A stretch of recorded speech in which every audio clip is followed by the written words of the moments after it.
The top stories tonight in Y News.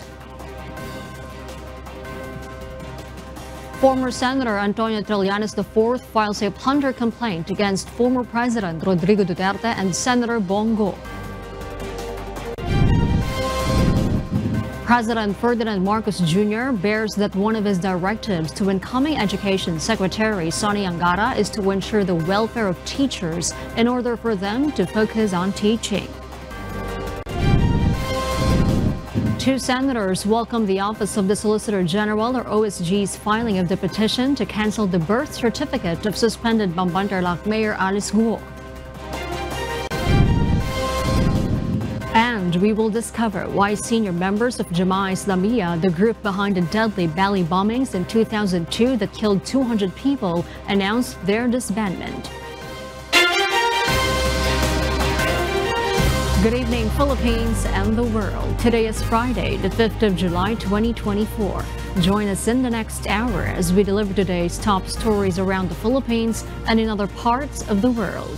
We are also seen in 1,935 satellite monitoring centers nationwide and via live streaming worldwide through the UNTV News and Rescue social media channels. I am Karin Delgado. First in the news. Former Senator Antonio Trillanes IV filed a plunder complaint against former President Rodrigo Duterte and Senator Bongo before the Department of Justice, or DOJ, this morning. Ryan Lacalale tells us why. Former Senator Antonio Trillanes IV stressed that former President Rodrigo Duterte and Senator Bongo are both liable for plunder. Trillanes filed his complaint before the Department of Justice, or DOJ, on Friday, July 5. The former legislator alleged that both Duterte and Go facilitated the award of over 100 government projects and contracts to companies owned by Go's father and brother, worth 6.6 billion pesos. Ito ay tungkol sa mga government projects totaling 6.6 billion na inaward nila dun sa tatay at kapatid ni Bongo. Lahat po yon ay inaward sa pamilya. No? The way the plunder is defined by law, pagka nakinabang ka at ang pamilya mo ng ill-gotten wealth. Ano? Trillanes argued this is a clear violation of Anti-Graft and Corrupt Practices Law.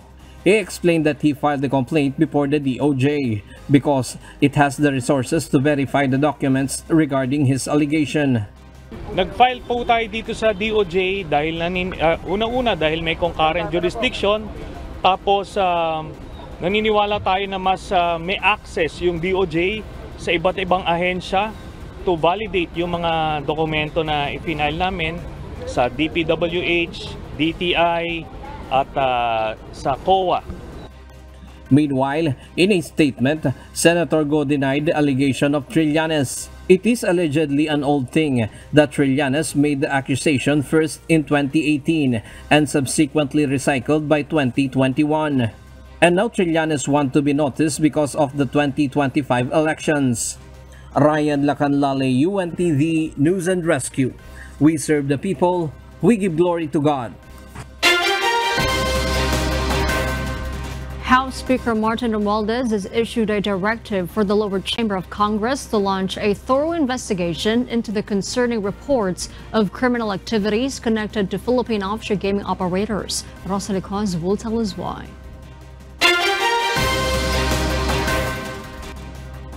House Speaker Martin Romualdez has ordered the House of Representatives to investigate alarming reports of criminal activities linked to Philippine offshore gaming operators, or POGOs. Based on the latest directive from Speaker Romualdez, the masterminds and protectors of illegal POGO operations must be identified and held accountable through a congressional probe.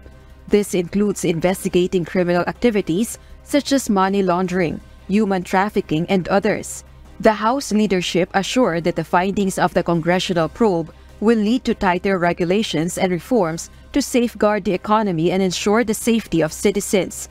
However, according to a lawmaker from the Makabayan bloc, what should be done is to completely ban the operations of POGOs in the country. according to House Assistant Minority Leader and Gabriela Women's Party List Representative Arlene Brosas.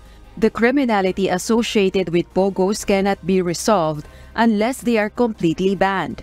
Kasi yun yung pinagmumulan di ba? Yung online gambling, yun talagang pinagmumulan ng lahat ng mga issues na ito. So, yun po, ang panawagan talaga namin, tanggalin siya. House Speaker Romualdez expressed concerns that a total ban on POGOs in the country could result in underground operations. Instead, he advocates for strict regulation of POGOs.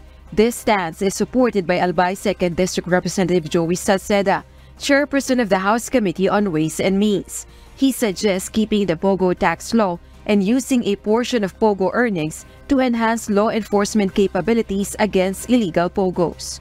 Rosa Licos, UNTV News and Rescue. We serve the people, we give glory to God. The Department of Justice commenced the preliminary investigation today into the human trafficking case filed against suspended Bamban-Tarlac Mayor Alice Guo and 13 others. Notably, Mayor Guo and the other respondents were absent from the hearing.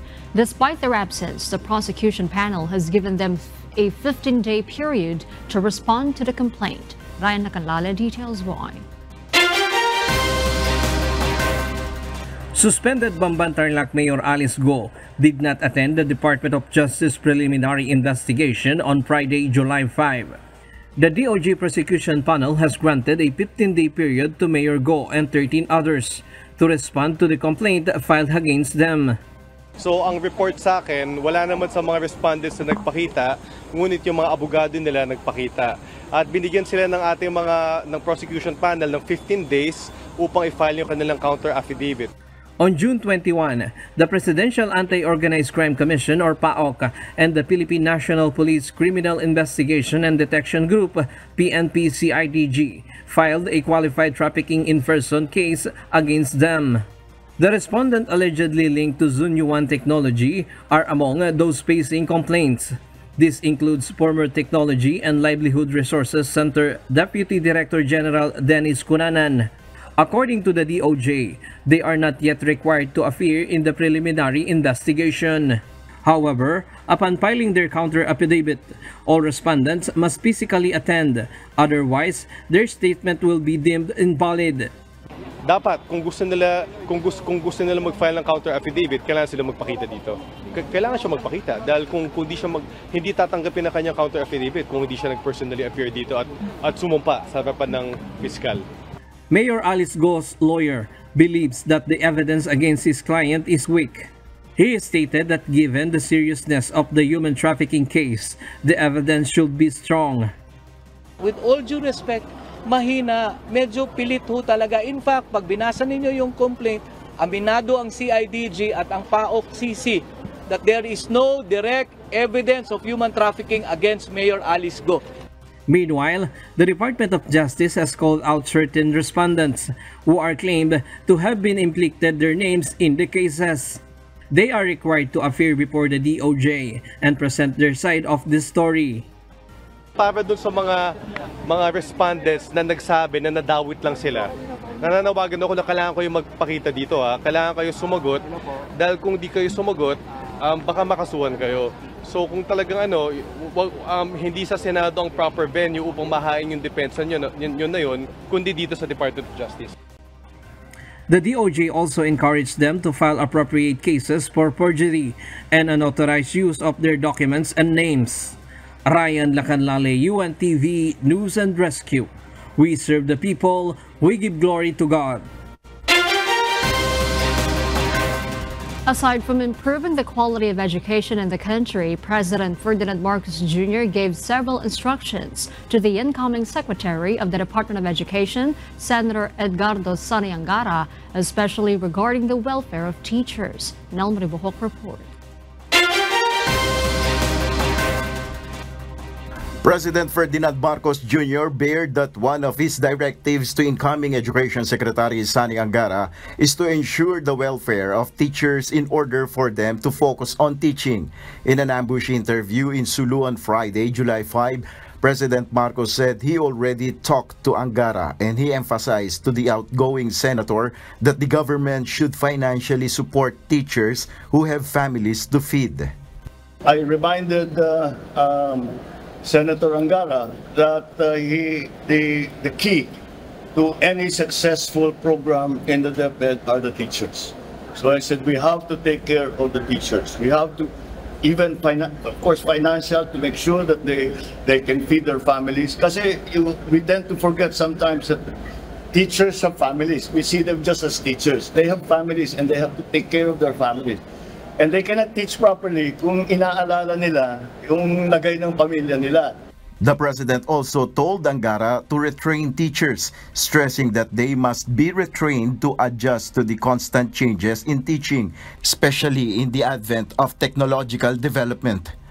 The other part of it is the non-financial is the retraining. Because ang bilis, we all know, ang bilis ng development lalo na sa technology. Na within 1 year, obsolete na. Within 2 years, obsolete na. Kaya turuan natin ulit. So that's what we will do. We'll beef up that part of it. Senator Angara earlier said he would study the proposal to increase the entry-level salary of public school teachers. Angara, who was named by President Marcos as the successor of Vice President Sara Duterte at the Department of Education, said he not only wants better working conditions for teachers but also improved salaries and benefits for them. Aside from increased salary, Angara said he aims to give teachers better working conditions by reducing their non-teaching tasks so they could concentrate on their main duty. Nel Maribuho, UNTV News and Rescue. We serve the people, we give glory to God.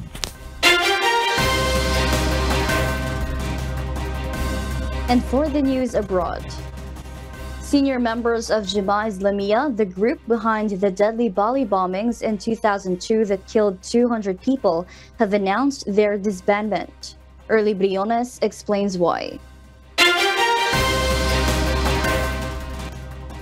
The Institute for Policy Analysis of Conflict, or IPAC, has confirmed the authenticity of a June 30 video where 16 leaders declared the Southeast Asian armed group's dissolution. Furthermore, the leaders committed to aligning their school's teachings with Orthodox Islam and supporting Indonesian law. Sidney Jones of the Institute for Policy Analysis of Conflict noted that intellectuals opposing violence and are more interested in strategic moves to protect schools, which are their biggest assets, have influenced the decision. While future splinters are possible, the immediate effect is expected to be the flourishing of JI-affiliated schools and increased public involvement from the signatories. Early Briones, UNTV News and Rescue. We serve the people, we give glory to God.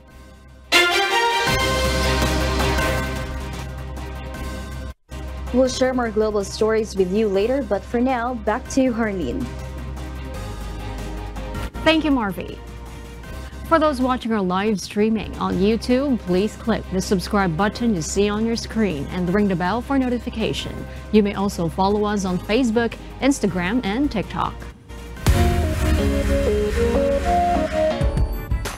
The actors and featured OPM artists of Send My Love have shared how unique and special their experiences were with the Which Date concert, marking many firsts in their careers. If you missed Which Date Send My Love, there's good news. A live stream is set to happen this Sunday through the KDR Music House YouTube channel. Gladys Tuabi tells us why.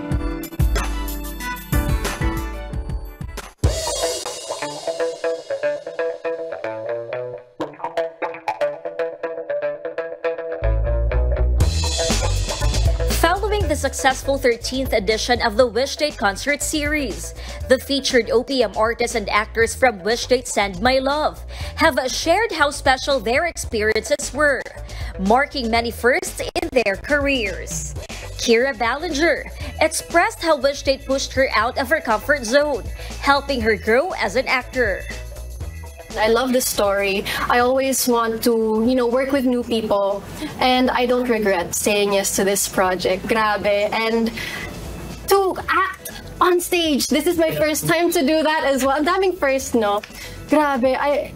I still have to let it sink in. Sa ngayon, I'm speechless. I'm really so happy. So thank you for this opportunity. Mark Ian Garcia described his debut acting project as a smooth experience through the support of his co-actors and the management of Wish 107.5 and KDR Music House.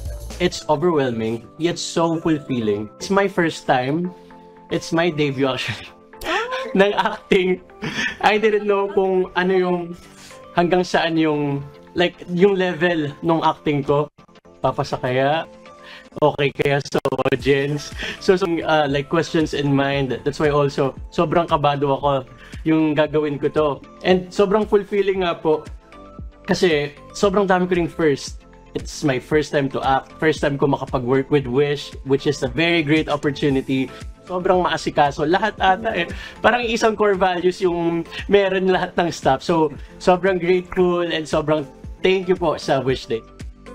Lloyd Garcia shared the joy of his comeback project after a decade away from the acting industry. Very overwhelming. Sobrang babait ng staff. Kasi parang nag-stop ako for 10 years and again, dito tayo ulit sa ganitong business. So, yeah, it's very masaya. Super gaan katrabaho ng lahat. Lalo na syempre sila lahat. Sobrang masaya lang sa set. Yeah. Meanwhile, Kate Yalung could not help but get emotional over the trust placed in her by Wish 107.5 and KDR Music House. Para sa akin, nung unang shoot ko dito sa Wish Day, parehas pa rin hanggang ngayon. Grabe yung pagsasama naming lahat, the friendship, na parang tuwing aalis na ako, parang, kasi parang family na talaga kami dito lahat. Sobrang naging close kami lahat and sorry, naging emotional ako, pero yun lang talaga. I'm so happy na naka-work ko kayong lahat. KDR, Wish, nakapunto ako sa Wish, so super duper happy ako sa lahat ng binigay niyo sa akin sa career ko. Even seasoned actor Alan Dizon looks forward to participating in similar future projects.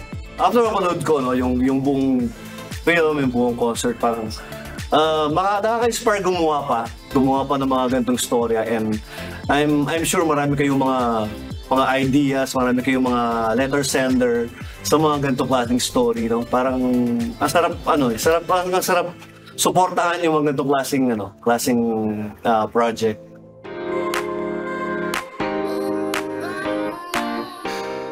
The featured OPM artists were thrilled with the connection they felt from their audience. From the energy that I felt, talagang naramdaman ko na na-enjoy sila and they were really immersed in the whole event, the storytelling, the music, everything, the acting. So yeah, sobrang saya. I'm very thankful and happy that I'm part of this event. Nakakatuwa kami kasi nakita namin maraming sumasabay sa mga kinanta namin. At saka nagre-react sila. Ayun yung nag-boost ng namin, ng energy namin, lalo na sa stage pag yung crowd na talagang nakikanta, sumasayaw, tumatalon, nakaka-fresh yung energy nila. Very unique kasi yung format ng program. And very privileged and honor kami na pabilang sa mga set of artists na nag-perform. And sana hindi pa ito yung huli. The artist noted that they felt every scene when matched with their songs. Very overwhelming. Grabe yung mga tao na yung suporta talaga nila, as in. It's really fun kasi ang dami yung twist. Kumbaga parang kaming, alam mo yung live nung parang film. So parang ang saya-saya na nandun kami. Whenever may sad na part naman, nandun ako sa sad song ko. Sabi nga namin kanina sa backstage, sabi ko, hala, ang sakit pala ng film. Kaya pala tayo yung in-invite. Yung mga songs ko kasi last nung tanong EP, very, very heartbreaking. The band Letters from June described the surreal feeling of performing in the Big Dome and having their debut song played as the official theme song. Just hearing the song in a movie, more so a concert like this in Araneta, the Big Dome, sabi na parang sobrang na-touch po talaga kami na dati pinapangarap lang natin that our songs would be part of a movie or would be used as an OST, and then now it's actually happening. Also, thank you so much to KDR Music House for giving us this wonderful opportunity. If you missed the live performance of Wish Date Send My Love, mark your calendars for July 7 at 7 p.m. for the Wish Date concert live stream on the KDR Music House YouTube channel. Don't miss the chance to experience the magic of this unique concert event. Gladys Tuabi, UNTV News and Rescue. We serve the people, we give glory to God.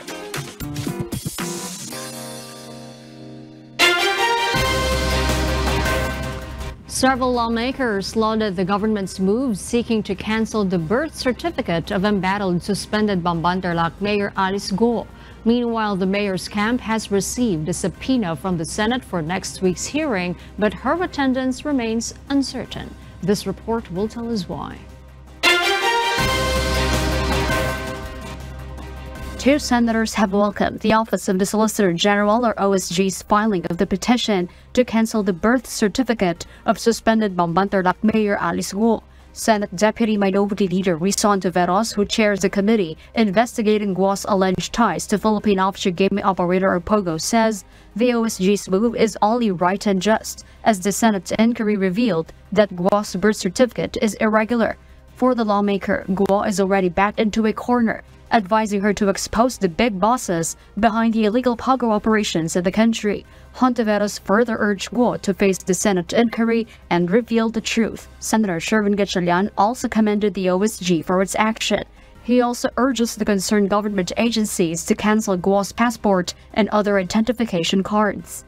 I congratulate OSG. So pag na-cancel yan, may domino effect na eh. Yung kanyang co-warranto, susunod na yan para naman matanggal siya sa kanyang pwesto. At the same time, dapat i-cancel ng DFA yung passport ni Alice Guo dahil kung na-cancel na yung birth certificate niya, yung pinaka-basis ng pagkuha niya ng passport ay cancelado na. At yung kanyang national ID rin, dahil ang dami niyang dokumento na nagsasabi doon na Filipino siya, dapat i-cancel na rin siya.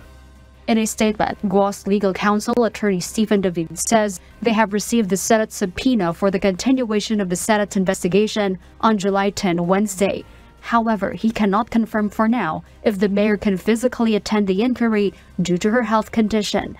In the previous hearing, Guo sent a letter to the Senate panel explaining her absence, citing the impact of prolonged stress and high level of anxiety to her physical and mental health.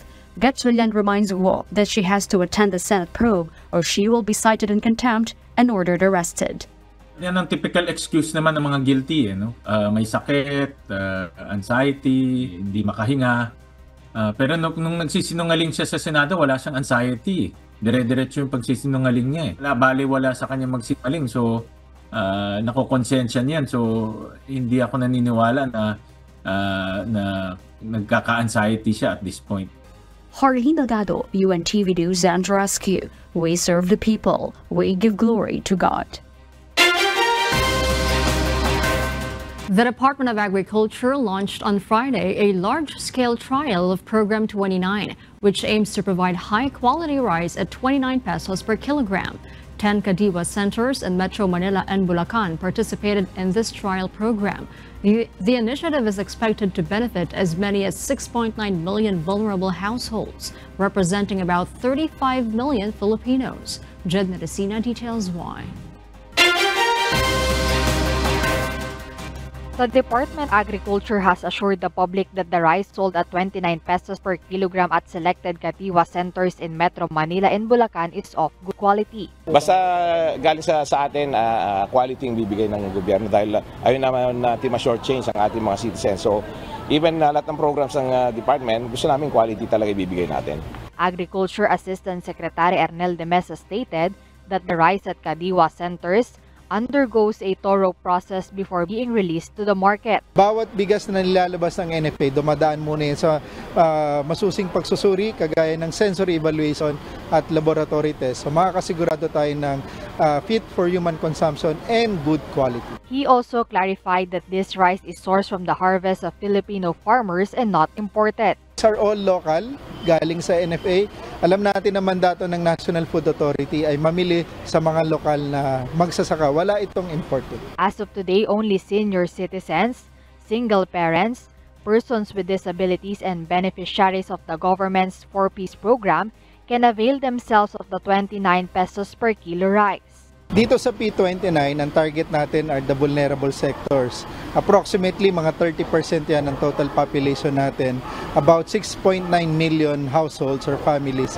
About 34 million individuals. ASEC de Mesa mentioned that the Department of Agriculture plans to expand the program to major urban centers nationwide, including the Visayas and Mindanao. Yun nga ang goal natin na mapalawak natin to hanggang hindi lang hanggang 10 or basta kung kaya na maganda ng sistema, papalaki na natin.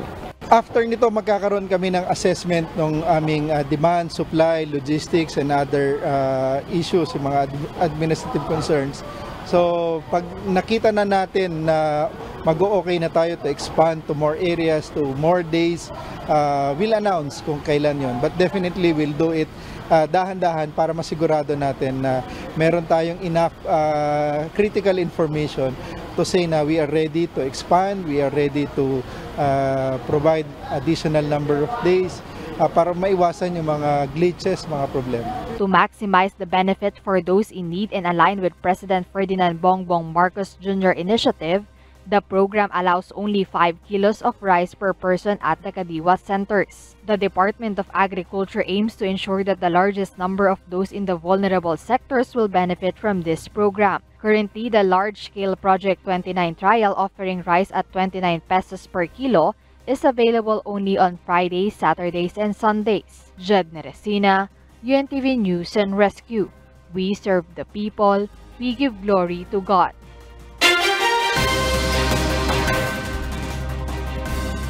And in other global news, in the recently concluded 2024 general elections in the United Kingdom, the Labour Party emerged victorious, securing 326 required seats to defeat the Conservatives led by Prime Minister Rishi Sunak.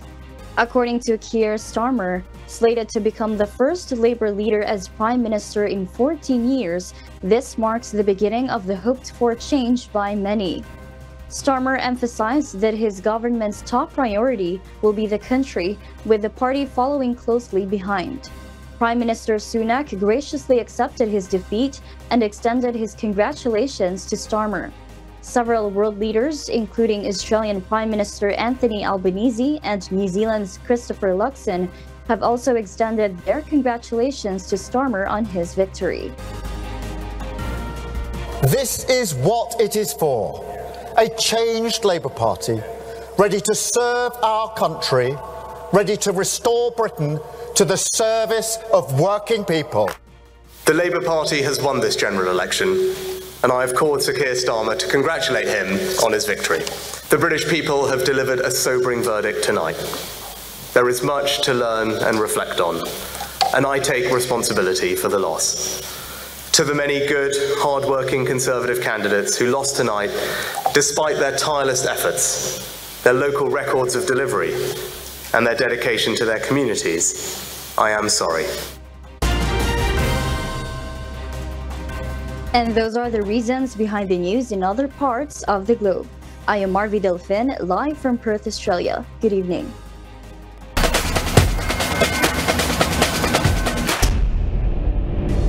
This Sunday marks the start of Game 1 in the best-of-3 final series for the UNTV Volleyball League Season 2 Championship.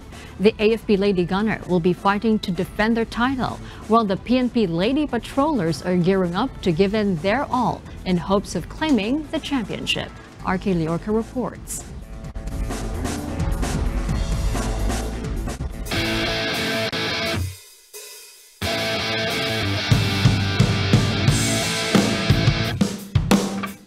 After both the AFP and PNP teams swept the semifinals best-of-3 series in the UNTV Volleyball League Season 2, we are now set for an exciting new series of volleyball action in their championship match. The defending champions, the AFP Lady Gunner, are rigorously preparing to secure back-to-back championships for their beneficiary. Huwag tayong bibitaw, panghawakan natin yung samahan natin na magbunga lahat ng pinaghirapan namin. Also, yung beneficiary din namin, yun din talaga yung nagiging inspirasyon po namin bukod sa pamilya namin. Yun po, kailangan po talaga pagtiyagaan po namin para makuha namin yung champion po. Mag-iensayo pa rin, tuloy-tuloy pa rin yung practice. pag-aaralan namin yung ginagawa ng PNP para makuha namin ma-defend namin yung crown namin. On the other hand, the PNP Lady Patrollers are doubling down on their training, focusing on floor and net defense with their sights set on claiming the championship title this season. Well, tuloy-tuloy lang kami sa pag-ensayo. Kung ano na sinimulan namin, tuloy-tuloy lang po kami. Sa mga pas ng PNP Lady Patrollers, maraming salamat sa pagsuporta.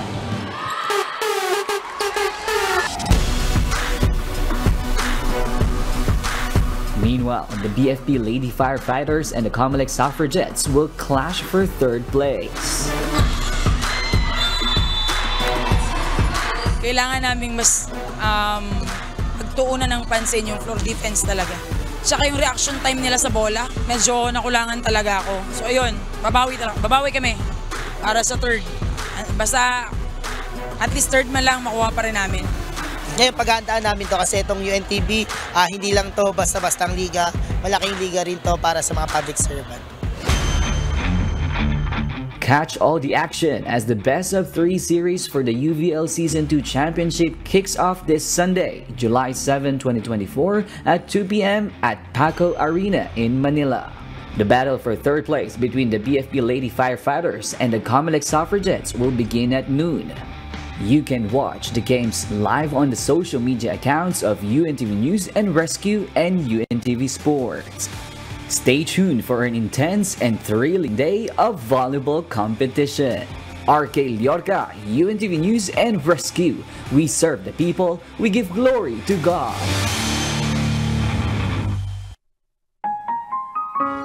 And before we close, we will leave you with a word, giving glory to God.